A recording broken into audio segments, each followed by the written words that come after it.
हे बघा, आता आपण शिक्षक सेवक म्हणून ठेवतो, त्यांना मानधन किती असतं? 16,000 असतं. उद्या ते परमनंट आहेत शिक्षक सेवक, आता 16 पेक्षा मी जास्त दिलं तर मग शिक्षक सेवक म्हणतात ना आम्हाला का नाही टेम्पररीला तुम्ही पण देता 15,000, असा प्रश्न असतो. त्याच्यामुळे हे विचार करून करायला लागतं.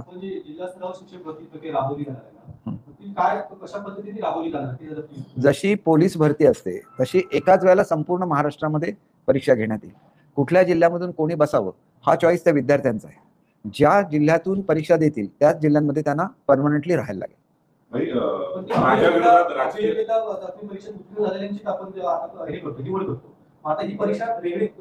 नाही, याच्यामध्ये सुद्धा एक गोष्ट, आमच्याकडे 2 परीक्षा असतात.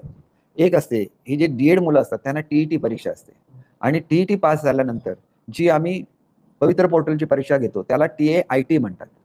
तर TAITला जे पर्सेंटेज असतं त्या बेसिसवर शिक्षकांची निवड होते, आणि त्याच्यानंतर जिल्हा परिषद त्यांना वेगवेगळ्या शाळांवर पाठवतं.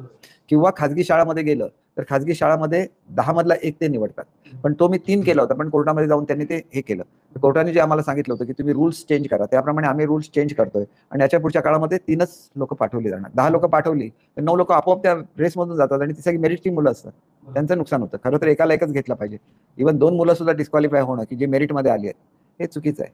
परंतु जो काही कोर्टाचा निर्णय आहे तो मान्य करायलाच लागतो. त्याच्यामुळे कोर्टाने जे आम्हाला सांगितलं की तुम्ही सर्क्युलर काढून बदलू शकत नाही, तुम्हाला रूलमध्ये अमेंडमेंट केलं पाहिजे. रूलमध्ये आता आम्ही अमेंडमेंट करतोय.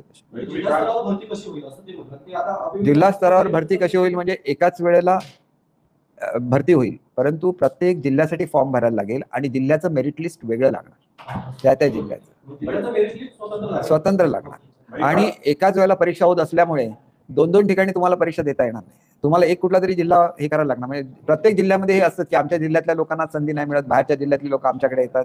हा प्रॉब्लेम त्याच्या पुढे राहणार नाही. बाहेरच्या लोकांना जरी ह्या जिल्ह्यात यायचं असेल तर त्यांनी अगोदर त्या जिल्ह्याची निवड करायला लागेल.